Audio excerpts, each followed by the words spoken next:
What's up, everybody? Welcome back to another episode of Strange Happenings. That's right, we're back.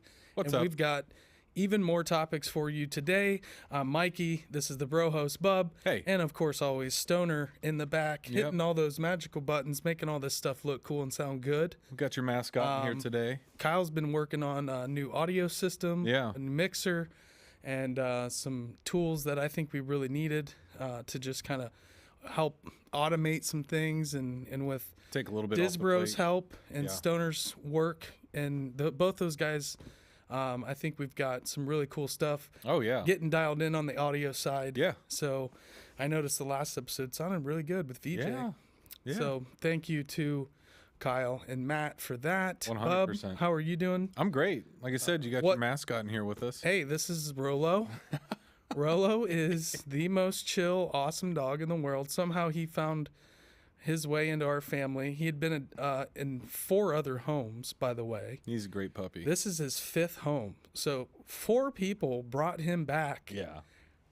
Unsure. Like, this is still such a mystery He's because the sweetest dog. he's a That's baby. what's amazing about it. Yeah. Yeah. He's a big baby. Yeah. Well, Anywho. we had Ruben on the show once. Yes, we did. He was quite active. Yes, yeah, Couldn't he- really get comfortable. No. He was all over the place. Trying Yeah. He's too much But, here. Rolo might be the new Strange Happenings mascot. Ruben might be just an Instagram model. Put him up there. So yeah, we got some great topics today. Yeah, we do. Shout out to everybody, by the way, new subscribers and all the folks that have been, following us, all the new countries listening to the show. We have, people from all over that somehow have found their way to us. And for that, we are super, super grateful. Yeah. The map is impressive when you look at it on Captivate too, and that's just the audio side. But you know, you're seeing what countries are lighting up and hitting and what times. And was this in the last 7 days or the last month or 6 months or what have you? So Right. it's cool to like dig through that, and it's wild when you do certain topics that hit off in certain countries. Right. Depending on the content. Hey, what's up, Necromechanimal? What's up? In the Oh, house. didn't get a notification. Oh, well, somebody else had mentioned that, the notification button. And I know, for me at least, I had to make sure there's 2 different notification bells. One's clear and one's white. And I just kind of found that out like a week ago because somebody was like, hey, I wasn't getting notified. Yeah. But There's a lot of troubleshooting that's Yeah. you'd think be just kind of baked into Not it. So the you first wouldn't time have we've to seen that, worry about it as much. But appreciate you hanging out. But Yeah, absolutely. But again, all the people following us, thank you. Absolutely. Subscribing, it's really We're helping. like this close to 700, which is mind blowing. Now, I will say we haven't gotten a rating yet on the audio side of things. a rating on a audio. 5-star rating Hey. would be, actually we've got one in Apple Podcasts, but I Be think bold. it was one of our friends because it was like, these guys great. are dope, and That's it's like, great. okay, that's definitely somebody we know. That's great. Probably Yeah. who knows, but Go out there on a limb and hit the ratings button. Give us a review. that'd be great. That would be super helpful. Have fun with it. Yeah, What but else? We get social media, anything like that we need to do? we'll do that at the end. We didn't compile a list, I realized this week, No, we didn't. of the countries, No, and we the top didn't. 10, and Well, it's a lot. here's the I thing. just Today, need some computer to do that. we had the Hollow Sky episode released Yeah. on all the audio platforms. So Right. today, the Hollow Sky Boys, which is, I believe, how we met Necro, right? He created a image for us before we went live with the Hollow Sky Boys. And then after that episode, created that amazing collage with... You're saying he did one for Hollow Sky and then for us? yes. And that's how we came across. Because, again, it's like a blur to me anymore. Like, every Yeah. day is just like, what happened? Who's jumping on? It's great, but it's very hard to keep track of what's all occurring, like, Yeah. at what times and who did what. Right. It's wild. But yes, so we met through the Hollow Sky show that we did, and that's just dropped on Spotify, Apple, wherever you get your podcasts. It's out today. It's worth a listen because that one's a really good one for the audio version. Well, and the audio got saved. The audio got saved. Which we did in have some the YouTube- technical yeah. difficulties with the Live stream. The whole system kind of went crazy in the beginning of that show. Yeah. But Kyle and Matt got it under control, and Yes. were able to salvage the most of the audio. That's great. If not the full. So that was awesome to see, and it sounds really good. So, and it's more of like stories. So, listening to those guys' stories about this watcher in the cemetery. Oh God, was so good. Cemetery X. Yes. Oh, God. The cemetery that shall not be named. Yes. It's like Cemetery Voldemort. What's up? Thank those guys and all the Hollow Call. Yeah. And some of the support we've gotten from all of those folks. Oh yeah, we've had a lot of support from everybody that we've had on, which is amazing. Like, we really appreciate it. It's fun. Like, you know, I mean, again, I've said it a couple of times. Like, we're doing this for a reason, but there also have to be people listening to have a reason to do it. Otherwise, it'd be a lot of work to kind of shout into nothing. Which it's fun getting engagement and getting people to jump in. We got. Flutz Capacitor. What's and up? Taking Papers TV. That's a new one. Chilling at work, welcome. Tuning in. Yeah, nice. Yeah, so do you want to get into it? I'm trying to think if there's anything else that we wanted to... Oh, we could talk about on Wednesday. We're going live with our friend. Talk about that. Yeah, so... heads up. Not quite there. She's gone down kind of this road where... she's in kind of a phase where I believe that her name is changing, so I'm kind of holding off to really totally blast it out. But we have an interesting episode coming up. We're hoping that we get a little demonstration of some flute and a music demonstration of essentially shamanic sound healing. Right. I was about to say not just any music though. Yes. Not that music doesn't have a purpose, but this is a different intended purpose type of tool using sounds and frequencies to... And she's living in at an ayahuasca retreat center in Puerto Rico, or I'm sorry, Costa Rica. Yeah. And she's working there and, participating in all that they offer. And so she's going to be coming on to talk about her journey. And I'm excited for that one. Yeah, the artist... After the VJ show. Mm-hmm. Keep them coming. Amel Michael. And so Amel, we're looking forward to that one. Yeah. So we'll have it posted on our socials. Yep. I don't remember what time we're going live that night. I think it's 7. Yep, 7 p.m. Somewhere around there. So that's the only thing else I wanted to bring up. Yeah. We can jump right into it. I believe, Bub, you're gonna lead us with this first one, right? Lead off hitter. Yeah. Cool.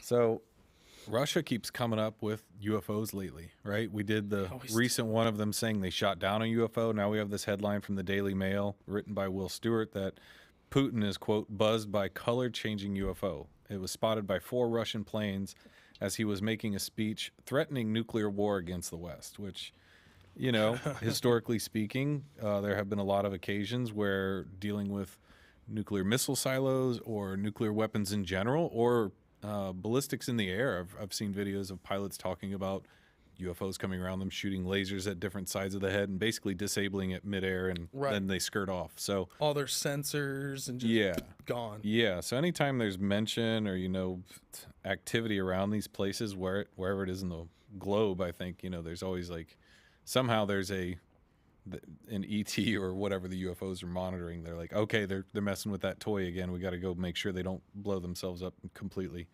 But basically, this channel over in Russia reported that the crew of an Airbus A321 of S7 Airlines operating flight S72046 from Sochi to Moscow. Sochi. Right? 2014! Sochi. That was our battle cry when we went skiing at... someplace in Michigan. Anyways, I already derailed us with that comment. And Disbro, what's happening? Looking and sounding great, guys. Appreciate that. Thanks, Matt. Yeah. The plane's heading from Sochi to Moscow. It's 12 minutes before reaching Volgograd. I don't know how to say that. At an altitude of 10,000 feet. 10,000 meters. So about, 33,000 feet, somewhere around there. They reported that they observed an unidentified flying object at right angles to the plane on the left side. Quote, the object was changing color and height in the direction of movement.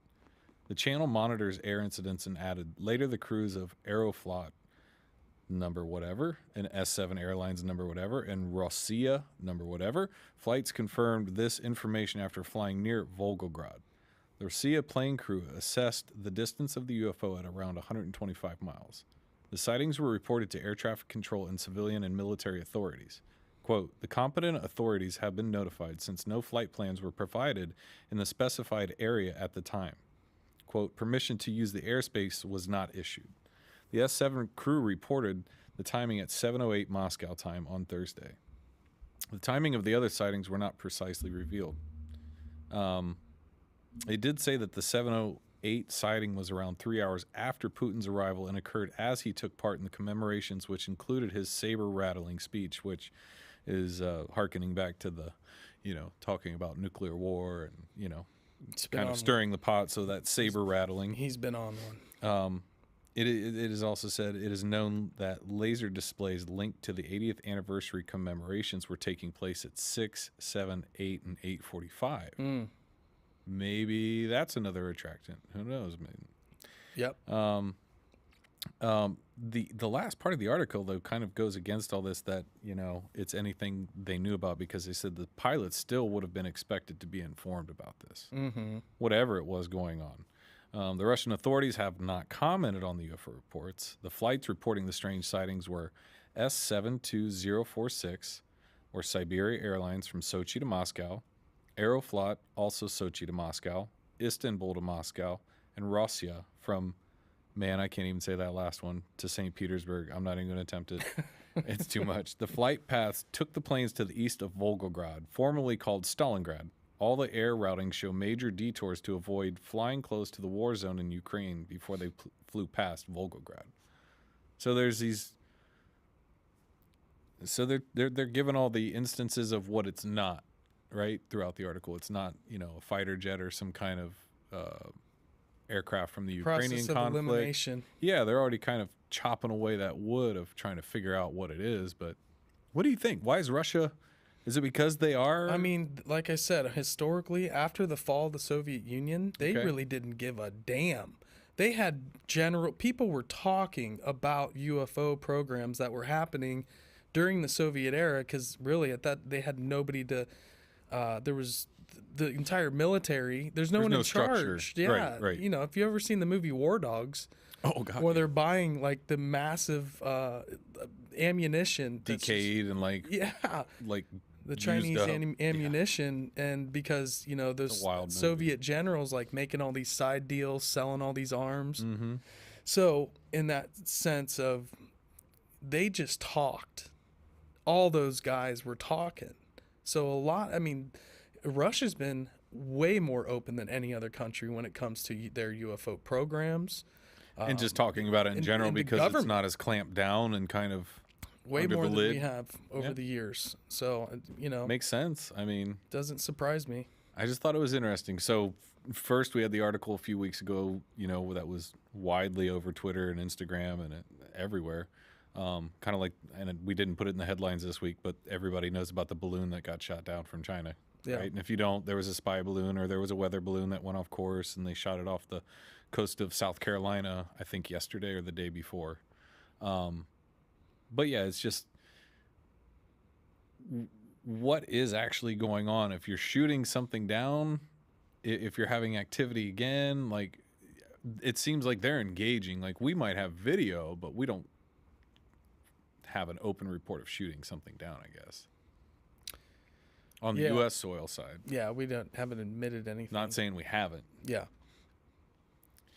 Time travelers coming to see everything before the shit hits the fan. Well, hey, time travelers are trying to ensure that they maybe they're dependent on our timeline so that their timeline still works, type thing too. You never know. Yep. There's a lot of weird theories They're out us there. from the future. Well, maybe this next article that you're going to read dovetails into that, because this one is straight out of sci-fi. Yeah, it really is. It's wild. So, Popular Mechanics article. It's pretty recent, February 1st of this year, by Tim Newcomb. Scientists have built the first modular body, a living being that isn't alive. Basically, what they're doing here is it's a study, first of all. It's not, this isn't like mass produced. This is way early on. Yeah. But again, it's the concept is there. So funny that there's even people working on this kind of stuff. I mean, it's inevitable. Of course. All the clone horses from last week. Well, just getting transplant organs in general, there's always been this push at least when I was still in medicine too, like, you know, they were trying to grow lungs and grow livers and grow kidneys and all kinds of organs, because why swap them out like a car? Why do we, you know, we can get them from a used car, i.e. a donor, or maybe we can figure out how to create our own. Yep. And that's what this is. A biologist is using collected human cells to create a living organism powered by technology. Yeah. The modular unit offers independent. I think that's important. How that wording unit offers independent modulars that can connect and detach. So the experiment shows off future possibilities of switching out organs. So liver goes out, heart starts to fail, you get lung cancer. It's just like changing a tire, bro. Yeah. Except it's your left lung, right, instead of your left front wheel. Right. That's exactly the thing. Yeah. And we were talking about a little bit, you know, I always go to like weird stories that don't make sense in really ancient history, where when tablets get kind of decoded, the stories about Thoth and Osiris and what they're talking about in those stories is essentially like transferring of the soul to a new body, to constantly upgrading the body. That's how these kings lists got so long, and some of these kings lived for 1,000 years, 1,500 years. Wow. And so you have ruling these beings that are ruling for, you know, just eons, because they're constantly upgrading their bodies or switching it out. Yeah. Thoth, for example, makes me think of the mummy, how they would transfer their spirit into another body and right. So this is, you know, we're at the beginning stages, but it's funny because here's the equivalent. Biologist Cornelius Vlasman envisions a human body as working as a biological Lego system. Yeah. And his clickable system of interchanging human organs is coming to life. If you're willing to define life fairly loosely, and you're willing to suspend reality for a bit, in a fictional experiment, Vlasman created Oscar, a living organic being formed from his own cells, albeit one that functions with the help of technology. And if a pocket-sized human system crafted from organic material wasn't interesting enough, Oscar is fully modular. And here's what you can start thinking: Lego-like words with each part interchangeable to create unique arrangements. While this is sadly a sci-fi experiment, it's one that just might have legs and arms. Oh, God. Wink, horrible joke. Insert here. But here's this interesting video. And again, I don't exactly know what we're looking at here. I'm guessing this is some kind of... It's just like a model, cells. Right? No, these are real cells. Those are real tissue that he took his own cells and he cultured them and cloned them and grew his own muscle or whatever tissue, hooking it up to basically electric signals, what our body runs off, right? We generate electricity. It's a joke from the Matrix about being a copper top when they talk to Neo about it, right? Because we do generate electricity. Yep. Yeah. That leads down a whole variety of alleys that I could go with. Spontaneous combustion and no one's ever... That was huge in the 90s. Spontaneous combustion? Does that happen anymore? Oh, sure. Oh, really? sure. Oh, sure. I'm sure it does. Wow. You know what this video made me think of, too? Pickle Rick. Have you ever seen Pickle Rick? Look at that! Right? That's creepy. Wait till the birds aren't real people get a hold of this shit. We're done. 'Cause that looks like a bird, doesn't it? It looks like... That's bad. Wow. You're never going to look at a pigeon the same way. That was a creepy bird. Gross, isn't it? Ugh. I don't like it. I don't like it. It looks like the creature from the Aliens without all of the legs. The little face sucker. The early ones? Yeah. Ugh. God, that still makes me... Okay, thank you. Yep, done with that clip. Good on that. Thank you, nightmares. Jesus. I'm going to go to bed tonight with my favorite stuffed animal. Get your grandma's Afghan. Yeah. Cuddle up. Feed my dog a bunch of sugar so he stays up. Oh yeah, let's send that to Mars. That's right. That's right. Born Not to Run. There we go. Okay, that opens another can of worms of sending a biological AI to Mars that then becomes all powerful and attacks us from Mars. And then becomes Krang. Oh Jesus. From the Teenage Mutant Ninja Turtles. Wow. I love Krang. Right? Yeah. He's so creepy. He's just a brain. And his voice. It was always disturbing. It's very garbly. Wasn't my favorite. But yeah, that's, there's more to that, but I just thought. No, it's cool. And what they say in the article too is what you were kind of saying before. It covers it later in the article, but basically the research, that's why he's doing this. It's the same concept of like, you need a new lung, you need a new this. Yep. Why can't we do that? Swap it out. Yeah, I mean, it's really like, man, it's wild. Like now, if you can do something like that and figure out a way to transport people, you could send somebody to the next nearest planet if you could, figure out a way to propulse it. It's always been how do we get people there if it takes 75 lifetimes? Right. They always, they used to theorize you'd have to have a breeding pool of this many people, and it'd have to be this many women, this many men. Yeah. And they'd have to make this many offspring, and they need this many because the gene diversity would have to be like it. You're talking real strategizing. Yeah. And on a wild level. So now if you could just, instead of hyper sleeping, like in Aliens, right, you're going to get there in 75 lifetimes, but it'll be you. Right. Right? You exactly. might just be bored to death as you're riding there. Stoner said, "Meat puppets to Mars." I love the Meat Puppets. That's a great, great band. All right, I got the third one, right? You do. All right, so the next one is... Hey, by the way, real quick, guess what? Lights on. Hey, lights on, staying on. Lights on, staying on. That's what I'm talking about. That. Govy. I don't even know what I did. Govy, if you're out there, we would love a sponsorship. Every light in this entire place is a Govy light. We dig them. Except the quasars up here that are all the front lights. But all through the office, all through the ceilings. The master control over there in that area, it's just all lit up. So Govy, hit us up. We love your product. Yes. We would love for you to be a part of what we're doing. Help us make the Bro Zone more bro. The Bro Zone's getting pretty bro, but we'd like to step it up a notch. And even if it's more lights, we can always take more lights. Yeah. Anyways, so we got Australia becomes first country to recognize psychedelics as medicine. Hello. How have we not gotten there? How is Australia going to beat us to that? I think they're driving. I think what we're doing is driving up demand for it in our country. Well, it's right because there's a lot of people that could benefit from it in the U.S. and this is just being cynical, but I think we're just pushing people over the ledge till it's like we're going to get you in the MDMA trap here in the U.S. I don't know. Well, MAPS is not in a trap. I'm saying I think it could help a lot of people. Like to your point, why is it not happening here? Again, I think. And again, this is totally a joke, but we're driving up the business for it because again, there's they're going to realize extremely high levels of depression and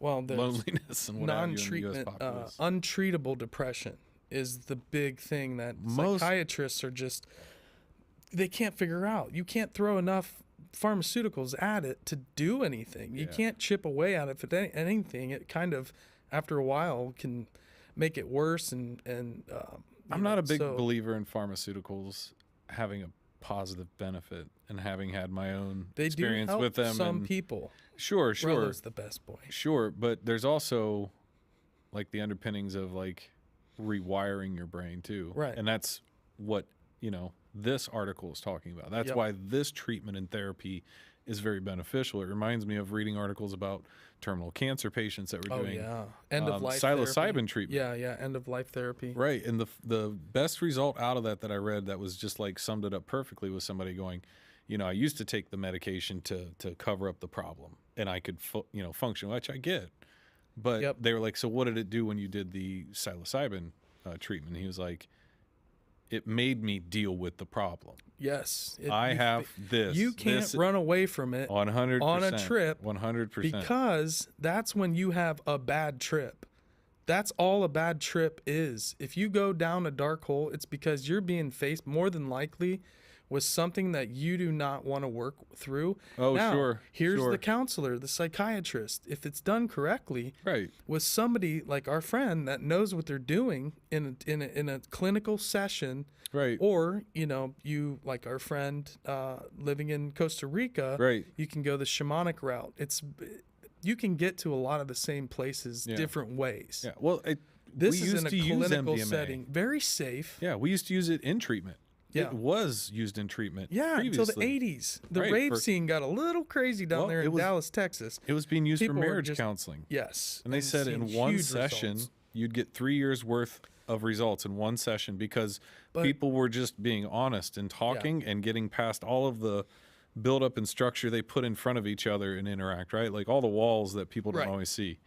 And just being almost like childlike to where you just have no filter. Yeah. And you're just getting honest feedback and information. Because there is no filter. It actually disables that part of your brain. I didn't know that. And there's a great documentary. If you guys have not seen this, it's worth to rent it. You can rent it on YouTube. It's probably on Amazon.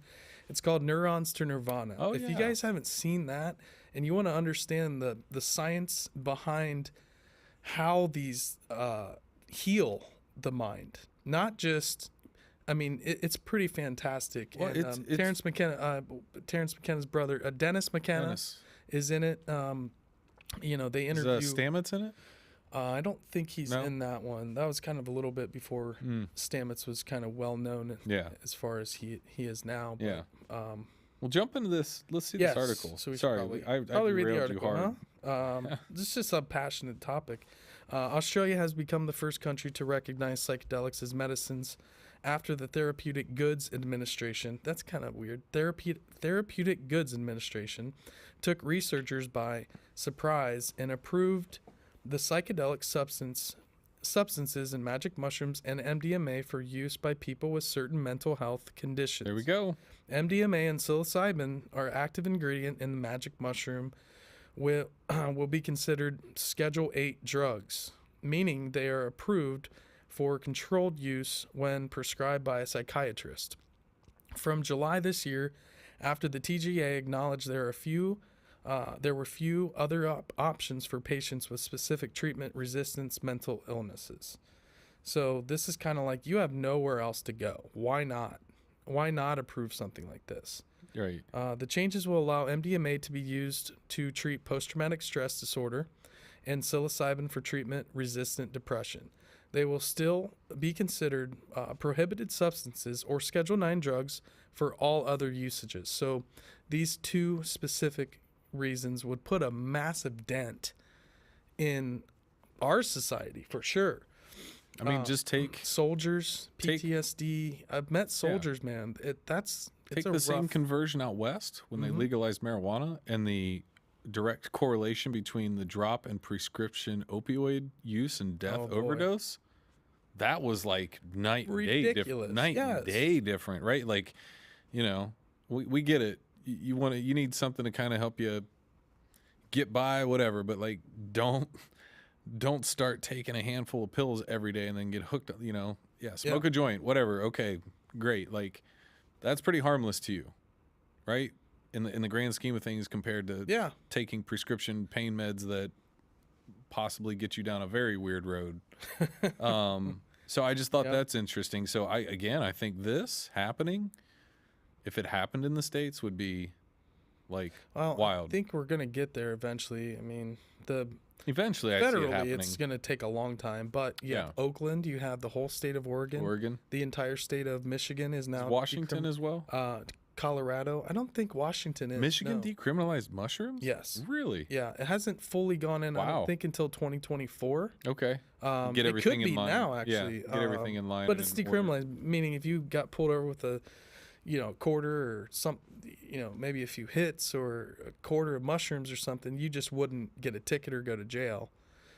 And you wouldn't be charged for a crime. Right. Because it's not a crime. Right. It's a war on consciousness, essentially. If you want to watch a good movie on that, a good documentary, watch Timothy Leary's Dead. It's a great movie. Yeah. And he really passes way through it, and then, like, it's a wild film. Is that the one with where Ram Dass was with Timothy Leary before he passed away? Yeah. That's a really cool documentary. Yeah, Timothy Leary's Dead is amazing. Yeah, that's a really fantastic film. But yeah, so... prescribing will be limited to psychiatrists, giving their specialized qualifications and expertise to diagnose and treat patients with serious mental health conditions. A TGA statement published on Friday said psychiatrists will also first need to be approved by the TGA's authorized prescriber, scheme. However, the TGA has not yet evaluated any approved products that contain psilocybin or MDMA, meaning psychiatrists will have to access and legally supply unapproved medicines for the specific authorized users. This is where it gets really confusing because they just kind of like did this with no plan. And these researchers go on to say, like, yeah, I mean, we didn't really expect this to happen. Therefore, there's not much of a plan in terms of how to roll it out. Right. Or even MAPS. They'll probably go talk to MAPS, multidisciplinary psychedelic. I probably totally butchered that. I have no idea what the full acronym means. They have lots of research on MDMA. So, yeah. They just don't have any protocol in place. So you go to someone like MAPS and you say, hey, we need help setting up protocol. Now that these are available to go into psychiatrists and go sit in a room and with a therapist and do this. Yeah. These guys, they don't really know how they're going to give the cert. There's no, game plan or... no, they just... I guess what you call it a program when you go to therapy. Yeah, a treatment program. Yeah, so they don't have anything regimen figured out. No, they didn't study it that way. They just went ahead. Even one of the it's kind of the opposite here. We're studying like crazy, researching so much stuff in the hopes that it becomes legal. Right. And then when it does, groups like MAPS and others will be locked and loaded and ready to roll out. How does it work? You walk in, just like you would meet a therapist. It's not much different.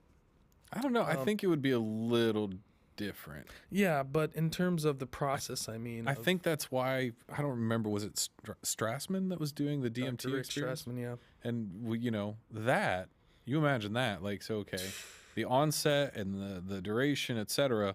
So you're going in and you could get a treatment in a half hour. Right. And achieve what might take you 8 to 10 to 12 hours. Right. But, again, it would probably be something you're looking at. That might be like, yeah, I'm sure it takes a little bit to draw it up, but I'm thinking like an inpatient, you go in for like a week. Yeah. You stay there a week and they, do like 2 or 3 sessions and then you have like decompression sessions the next day and, all kinds of data and feedback from it.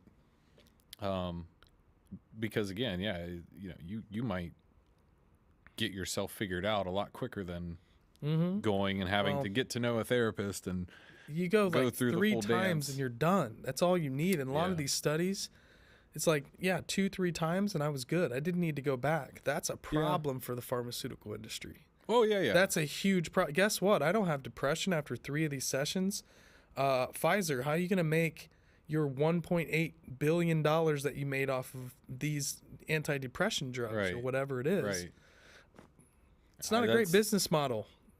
Psychedelics are going to smash profits if it starts to become fully accepted and legalized all over the planet. Psh, if they we're talking about moving into a golden era of paradigm of new age of medicine. They let it happen. Anyways, getting back to more natural therapies. I think you got the next one, bub. Alrighty.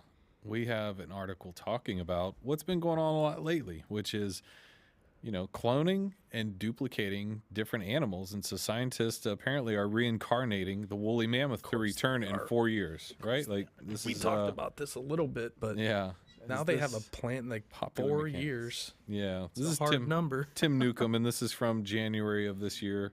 The headlines are Colossal is the company. Recently added $60 million in funding to move toward a 2027 de-extinction of the woolly mammoth. Oh my God. The Dallas-based company is now working to edit the genes for the reincarnation of the mammal. Colossal planned to reintroduce the woolly mammoth into Russia, but that may shift. The article goes on, the long-dead woolly mammoth will make its return from extinction by 2027, says Colossal, the biotech company actively working to reincarnate the ancient beast. Last year, the Dallas-based firm scored an additional $60 million in funding to continue the mammoth gene editing work it started in 2021. If successful, not only will Colossal bring back an extinct species one of the company dubs a cold-resistant elephant, but it will also reintroduce the woolly mammoth to the same ecosystem in which it once lived in an effort to fight climate change, according to a recent Medium post. The company calls the woolly mammoth's vast migration patterns an active part of preserving the health of the Arctic, and so bringing the animal back to life can have a beneficial impact on the health of the world's ecosystem.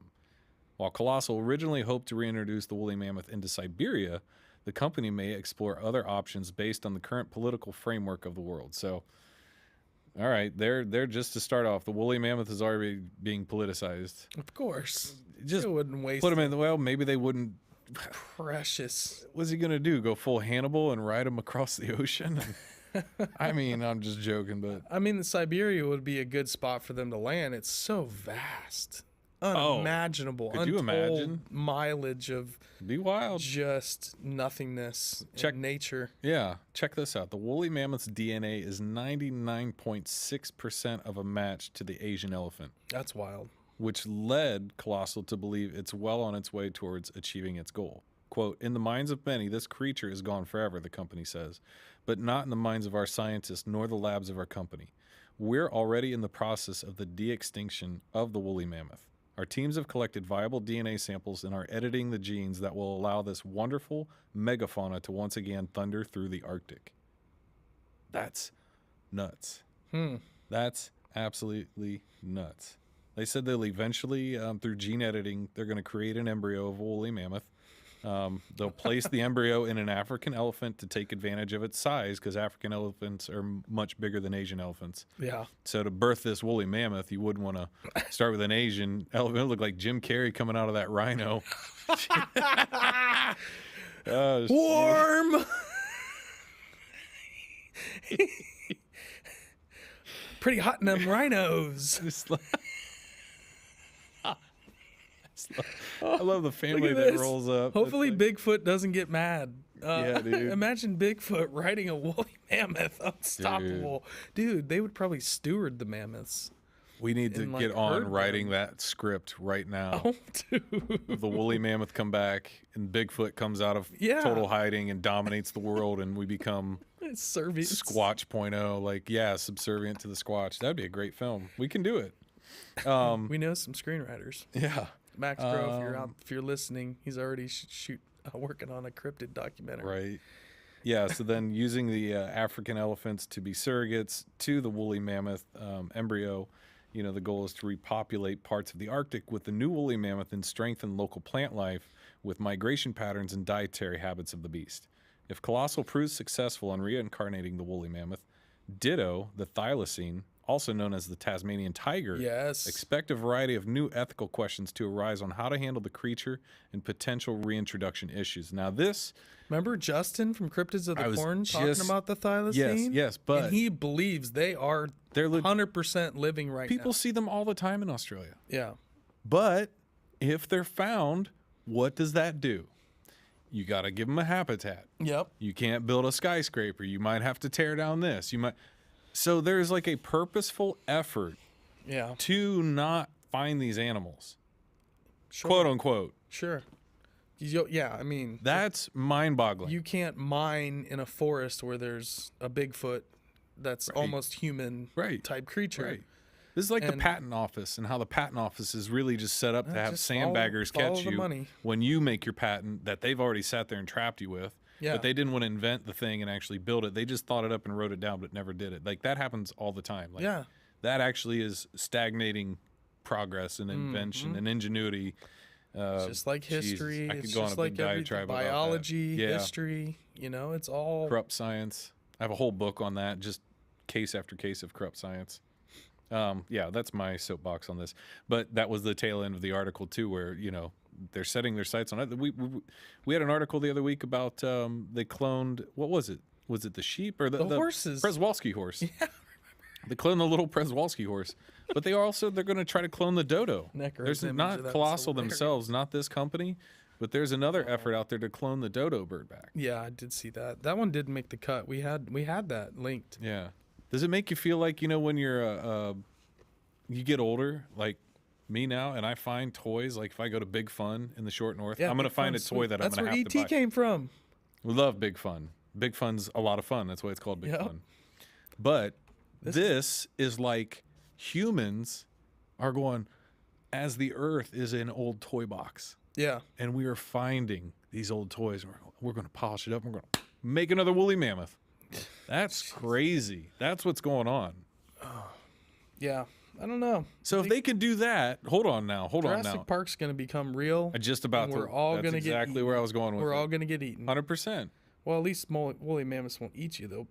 They'll like full on. You could get stepped on or attacked by a woolly mammoth, sure, but huge. It's just a start. I'm thinking it. Yeah, I'm thinking it's just a start. Yeah. What do we got next, Bob? Bigfoot riding a woolly mammoth. I love it. Next up, I think, is you. You were going to hit up on this Mayan discovery. Got it. So this one's cool. A vast 2,000-year-old Mayan kingdom discovered in Guatemala challenges ideas of Mesoamerica. Imagine that. Mm-hmm. We don't have it all figured out. Yeah. But some of these LiDAR images are pretty cool. I mean, look at all those temples and the Temple Mount complexes.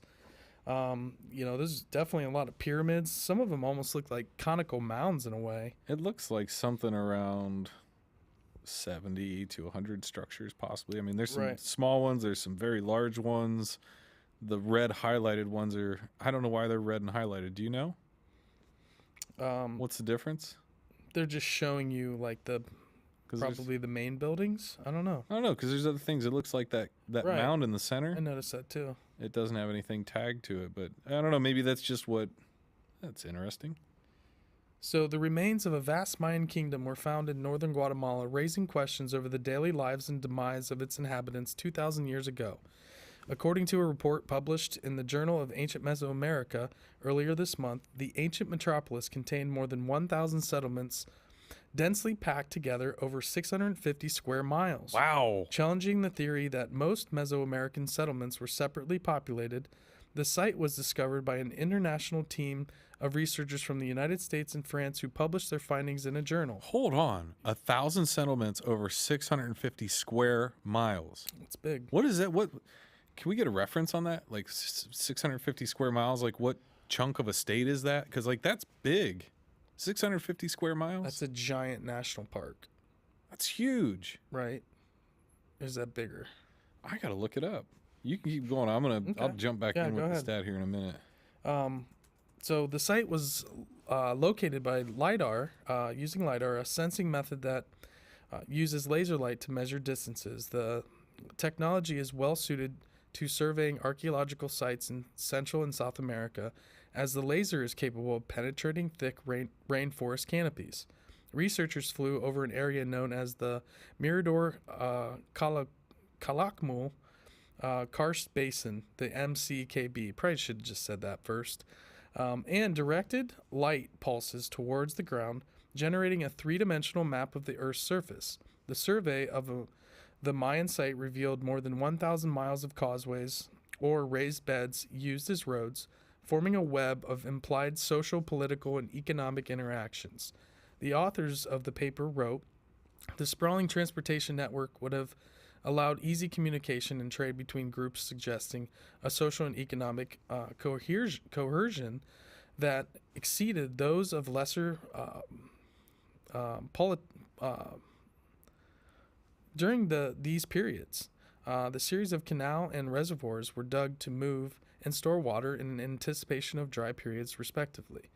There was also evidence that the Mayans broke periods of hard work with entertainment. Some settlements had ball courts suitable for playing a variety of Mesoamerican sports. Large platforms and pyramids were discovered elsewhere, suggesting the civilization had a centralized hub for labor and politics. Wow. Very cool. Did you find anything? No. What's 650 square miles? I'm terrible at Googling this. I can't find anything to give me some kind of conversion. That's all right. Well, if you come across it, we can go on. But yeah, I mean, all you got to square miles, right? So it's. I'm not great with math. Try to figure out how to think of this. 650 square. I mean, that's big. It's just big. How about that?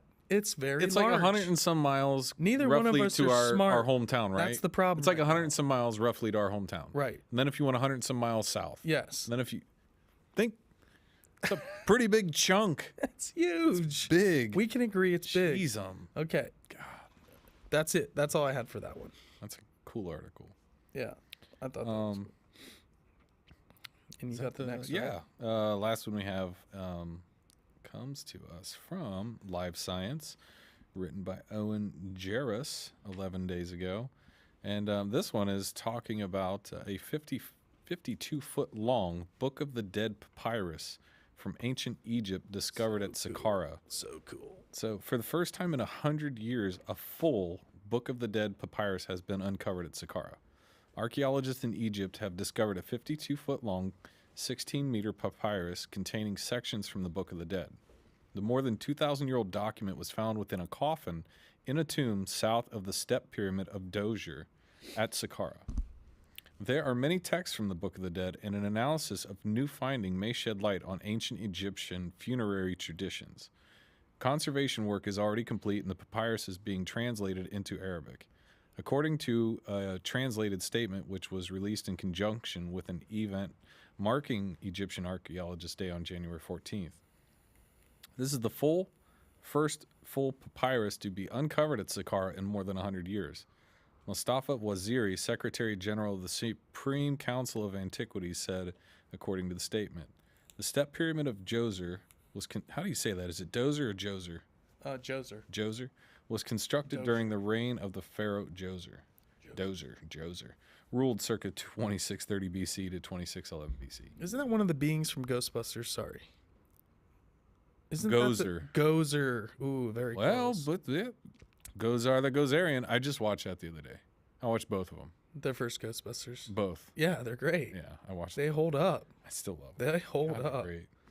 Anyways. The step pyramid was constructed during his reign and was the first pyramid the Egyptians built. The area around the step pyramid was used for burials for millennia. Indeed, the coffin that housed the newfound papyrus dates to the late period circa 712 BC to 332 BC.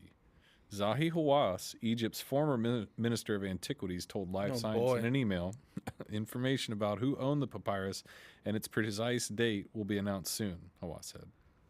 The Book of the Dead is a modern-day name given to a series of texts the Egyptians believed would help them navigate the underworld, among other purposes. They were widely used during the New Kingdom, circa 1550 BC to 1070 BC. While 52 feet is lengthy, there are other examples of the Book of the Dead papyri of that length or longer. There are many manuscripts that would have been similar in length, but papyrus manuscripts of ancient Egyptian religious texts can vary dramatically in length. Look at that. Born to Run says, I wonder how long it took before they released it to the press. Yeah, they're very particular on what they let you see. They said apparently they're going to put it on display soon at the Egyptian Museum, but, they've got to, I don't want to say edit, but they have to proofread it, right? Make sure there's nothing slipped in there about this is how you vibrate, interdimensional 70-ton stones to a chamber 90 feet elevated above, nothing but earth and sand. Over 10 mountains with sound vibrational technology. It's like the end of that Tenacious D song where Sasquatch is like, hey, tell him Sasquatch was here. And then he comes back later. He's like, baby better tell him it was just a friend. It's like... Don't start talking about Tenacious D and the Pick of Destiny right now. That's not the Pick of Destiny. Oh, wait, no, that's the music video. Yeah. God, that's good. Strawberry River. You better tell him it was a friend. There's got to be a little bit of, knowledge filtration.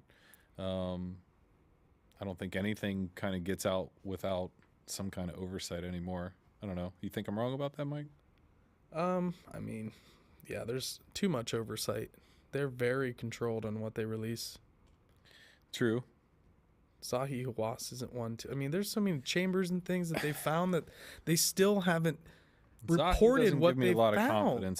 They've sent teams with those robots into those. That was like 2 years ago, bro. Why haven't we heard anything more about some of these things that they approve? Because they found some weird shit and they don't want you to know about it. Or they found some weird shit that they don't know what it is. Sure. You can't really come give out them the benefit of the doubt. Well, sure. I'll say that. Yeah, I'll give them the devil's advocate. If it's technology or something, they're definitely not going to understand because only engineers and geologists are, the ones that are breaking open all this weird technology when the archaeologists aren't willing to accept it because they don't have that lens of, like Jeff was talking about and Graham talks about, and not having that kind of lens for this is something that's technology, or, you know. Because they can't see it that way. They're not allowed to see it that way. That's what you're saying. Not trained to. Yeah, I don't know. Right. No, but it is. It's kind of like might training a dog to pick up a scent. Yeah. And that's the only scent they can smell. Yes. Or that's what they track. Right. And I'm not trying to be a jerk and say your dogs. It's just a dogmatic approach that it's, hard to break out of because you're not trained that way. Yeah. And I'm sure, and again, I've read Michael Cremo's works. There's a lot of archaeologists and good scientists and researchers that have completely gotten run out of the profession when they make discoveries that don't align with the dogma. So that's right. It does happen. It happens in a lot of industries, and it's unfortunate, but why haven't they looked what's underneath the pyramids? They have. They know what's under there. There's weird chambers. A lot of them. And tons of paths. Yeah. What if it's that like lead to the old Nile River and to there's a labyrinth. What if it's like Darren Kuyu? It could very well be. Build an underground network too. There's some kind of like chamber that, the Nile, when it was right there, it was right along the Great Pyramid sat right on where the Nile River used to be. Right. It got pushed over a mile to where it is now. Okay. However that happened, but imagine that river being right there. What DJ was talking about with us. Yeah, there's always the bend in the river's That's where right there. the settlement or the temple or the sacred place was set because of the energy. Yeah, so that's what I was those thinking. Underground chambers and pathways, what if they filled up with water? Yeah. And as that water kind of recedes and goes up and down, it creates this frequency. It creates this energy. It's creating energy by going through the limestone too. Mm-hmm. It's magnifying it all with the quartz and the electromagnetic property of the pyramid itself, and the shape of the pyramid being, a focus, like a generator, centralized point, a focus. Pinnacle. Yeah. So not to go super dark and deep into that, but these papyrus are really cool. It's just the artwork's beautiful. Is there anything else on that one? Power paint. Oh, Born Not to Run saying, I remember seeing the videos where they put the little robots in there that were basically, like the wired remote control to it, and they, ran them up. And I remember the passageway was only like, a box. Right. They haven't released the robot since. Exactly. They just, Do you think they were expecting not to find anything and they'd be like, great, we can finally shut up everybody? And then they're like, damn it. Oh, there's a shot of Rolo. How about that? Oh, he's a good boy. Hey, Bozo. Look at that good boy. My dad calls him Bozo. Uh-oh, now he's going to come over here. Brozone. Hi, buddy boy. Here, we're done with these. Yeah, we're good on articles? Yeah. Come on. That was a really good one, guys. Come on. Thank you all for joining us. Oh, there he is. Here, watch your head. Oh, he good baby. My dog's going to get jealous now. And that's, thanks everybody for hanging out. Absolutely. We appreciate the support. As always, the Facebook group. Welcome. Started a Facebook group. Everybody, we have 16 members. It's growing. Jump on in. Hop on in. It's everybody's friendly. Strange Road Hitchhikers. And, we're still getting dialed in of kind of what it is and how it's all flowing. And I've just been posting things that are interesting, other people's podcasts. Hollow Sky is doing an episode with the Uncomfortable podcast. Oh, cool. So I've just been sharing some of the kind of inner fam, kind of weird fam stuff. A little word of mouth never hurts. But, hop in that if you guys want, and then follow us on Instagram at The Strange Road. You can follow Bub at Bub Ranley, at Mikey Leisner, and, of course, at Kyle Stonard if you want to see awesome, mini RC videos and amazing behind-the-scenes analog work. photography. Yeah. And if you're into cattle dogs, you'll find some of that the Cuba there as well. And then Bub's kind of our Twitter guy. Yeah. And we're at the Strange Road on Twitter as well. Again, listen to us on all major podcast platforms. And please rate us. That would be so awesome. 5 stars. 5 stars or bust. If you like the show. Yep. And then, of course, always like this video, this stream if you could. And subscribe if you're not out there. And we love hanging out with you guys. And this has been we have a blast every week. Another episode of the Strange Happenings in the can. This one was solid, a fun one. Yeah, we had some derailments. Kind of wonder when we're going to run out of headlines, but it never ends. Luckily, we have the internet. Yeah, I mean, there's too much usually. Also, can you hand me that book? Yeah. Just wanted to say we got a couple new books. This is one of them here. I just want to show. I meant that top. Damn. Ancient Stone Mysteries of New England. This is by Mike Luoma. Sorry, Mike, if I'm butchering your name. But this is a pretty, I think he started writing this in 2020, pretty much during the pandemic, but just covers the stone chambers of New England and really weird dolmens and stuff that you would find in Wales and some things like that. So, and then the other one, which I left over there, but David, Psychedelic Bodega. Oh, yeah. Ancient Mysteries of New England. So I found this by accident looking for that book. Nice. So we've got a couple new books, maybe with some potential episodes. So keep a lookout for that. And hit us up. Send us anything that you guys think is interesting. And if it's awesome, we'll cover it on Strange Happenings. Definitely will. Anything you want to say, Bob? No, I'm good. I thought this was solid. All right, let's wrap it up. Appreciate everybody. All right, baby. Till next time. See you guys.